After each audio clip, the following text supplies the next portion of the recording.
నల్గొండ జిల్లాలో 99 రోజుల ప్రజాపాలన ప్రగతి ప్రణాళిక కార్యాచరణ ప్రణాళికలో భాగంగా ప్రభుత్వం పథకాల అమలుపై అవగాహన కల్పించుటకు ఏచూరి గార్డెన్స్లో సమావేశం జరిగింది. గ్రామ స్థానిక సంస్థల ప్రజాప్రతినిధులు శిక్షణ కార్యక్రమంలో ముఖ్య అతిథిగా రాష్ట్ర రోడ్లు, భవనాలు, సినిమాటోగ్రఫీ శాఖ మంత్రి కోమటిరెడ్డి వెంకటరెడ్డి పాల్గొని ప్రసంగించారు. నల్గొండ జిల్లాలో 99 రోజుల ప్రజాపాలన ప్రగతి ప్రణాళిక కార్యాచరణ ప్రణాళికలో భాగంగా ప్రభుత్వ పథకాల అమలుపై అవగాహన కల్పించుటకు ఏచూరి గార్డెన్లో సమావేశం జరిగింది. గ్రామ స్థానిక సంస్థల ప్రజాప్రతినిధుల శిక్షణ కార్యక్రమంలో ముఖ్య అతిథిగా రాష్ట్ర రోడ్లు, భవనాలు, సినిమాటోగ్రఫీ శాఖ మంత్రి కోమటిరెడ్డి వెంకటరెడ్డి పాల్గొని ప్రసంగించారు. ఈ సందర్భంగా ఆయన మాట్లాడుతూ రాష్ట్రంలో కాంగ్రెస్ ప్రభుత్వం అధికారంలోకి వచ్చిన తర్వాతనే ప్రజాపాలన అర్హులందరికీ సంక్షేమ పథకాలు, పేద ప్రజలందరికీ తెల్ల రేషన్ కార్డులు, ఉచిత కరెంటు బిల్లు, ఉచిత బస్సు ప్రయాణం, రైతు భరోసా, ఇందిరమ్మ ఇండ్లు వంటి ఎన్నో సంక్షేమ పథకాలు ప్రజలకు అందుతున్నాయన్నారు. సర్పంచులు గ్రామాల అభివృద్ధికి చిత్తశుద్ధితో పనిచేయాలని మంత్రి తెలిపారు. రాష్ట్రంలో మరో 15 ఏళ్లు కాంగ్రెస్ ప్రభుత్వమే అధికారంలో ఉంటుందన్నారు. గత బీఆర్ఎస్ ప్రభుత్వంలో కుటుంబ పాలన తప్ప ప్రజలకు ఎలాంటి సంక్షేమ పథకాలు అమలు కాలేదన్నారు. గ్రామ సర్పంచులు వచ్చిన అవకాశాన్ని సద్వినియోగం చేసుకుంటూ బాధ్యతతో పనిచేసి ప్రజలలో మంచి పేరు తెచ్చుకోవాలని సూచించారు.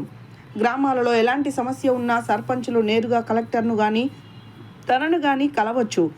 గ్రామాల అభివృద్ధికి ప్రభుత్వం అన్ని విధాలుగా కృషి చేస్తుందని మంత్రి వెంకటరెడ్డి తెలియజేశారు.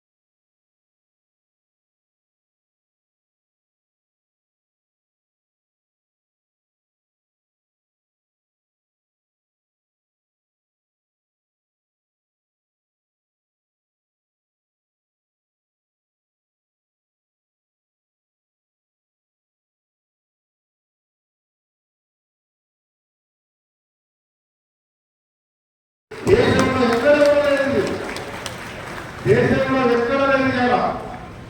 ప్రతి పేదవాడంటే మా పిల్లలు ఇంగ్లీష్ మీడియం చదువుకోవాలి అని చెప్పి కూలి పోయి ఉపాధి హామీ ఇందులో ఉపాధి కూలిపోయి ఒక పూట ఉపాధి ఉంది బస్సులలో ఇంగ్లీష్ మీడియం స్కూళ్ళలో చదివిస్తున్నారు. ఇలా కానీ మా బల ప్రభుత్వం, ప్రజా ప్రభుత్వం ఒకటే ఆలోచించింది. కులం లేదు, మతం లేదు, ఎవరో పేదోడు లేదు, అందరూ ఒకటే స్కూల్లో చదువుకోవాలని చెప్పి యంగ్ ఇండియా ఇంటిగ్రేటెడ్ అంటే అన్ని ప్రాంతాలు ఎస్సీ హాస్టల్ వేరే, బీసీ హాస్టల్ వేరే, మైనారిటీ హాస్టల్ వేరే. అది కాదు మన సిద్ధాంతం. అందరూ ఒకటే అని చెప్పి 20,000 కోట్ల బడ్జెట్ తోని అన్ని కాన్స్టిట్యూషన్లు బంద్ అయినాయి. మన జిల్లాలో 6 అసెంబ్లీలలో 3 స్టార్ట్ అయినాయి. 400 స్టార్ట్ కూడా ఉంటుంది మా స్కూల్ గవర్నమెంట్.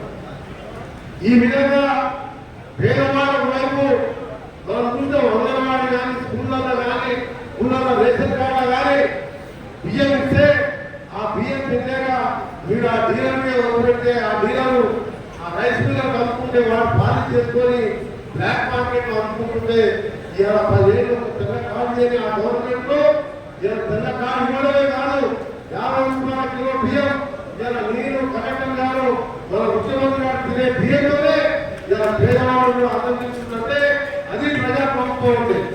అది పేదవాళ్ళ ప్రభుత్వం ఇందులో రాజ్యం అంటే ఇలా మేము బాగున్నాడు మంచిగా మంచి చేయడం కాదు. పేదవాళ్ళు కూడా అర్థం తినాలి, వాళ్ళ పిల్లలు చదువుకోవాలి, ఆరోగ్యానికి పెద్దవాళ్ళు వస్తే 10 లక్షలైనా ఉచితంగా ఇవ్వాలి అనే కార్యక్రమాలు పెట్టుకోవడం. ఇలా అక్క జిల్లాలో చాలా మంది సర్పంచంగా ఉన్నారు. 50% రిజర్వేషన్ తెచ్చింది రాజీవ్ గాంధీ. ఇలా మీరందరూ గ్రామాల్లో అడ్డండి 11,000 కోట్ల రూపాయలు ఖర్చయింది. ఈ 26 నెలల్లో 25 నెలల్లో ఏ అక్క జిల్లాలో కూడా బడికి పోయినా, గుడికి పోయినా, అమ్మవారికి మీద టికెట్ తీసుకుంటున్నా మీరు, ఒక్కరైనా టికెట్ తీసుకుంటున్నా మీరు, టికెట్ తీసుకోవడం పోతున్నారు. ఇవాళ మేము పేదవాళ్ళకి ఒకటే ఆలోచిస్తున్నాం. ఇవాళ కరెంటు బిల్లు నెలకు 1000 రూపాయలు వస్తుంది. 50 లక్షలు వెళ్ళంటే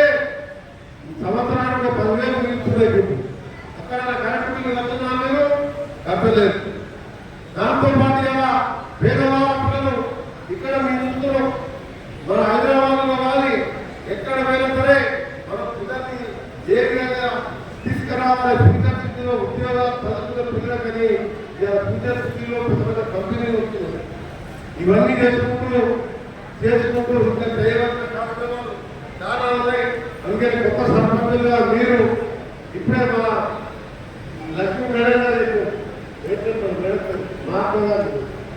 మీరందరూ నాకు కావాలనుకుంటున్న మీరు శ్రీలక్ష్మి గారు మేడం చెప్పారు. రోడ్లు డ్రైనేజీలు ఇవన్నీ ఒకవైపు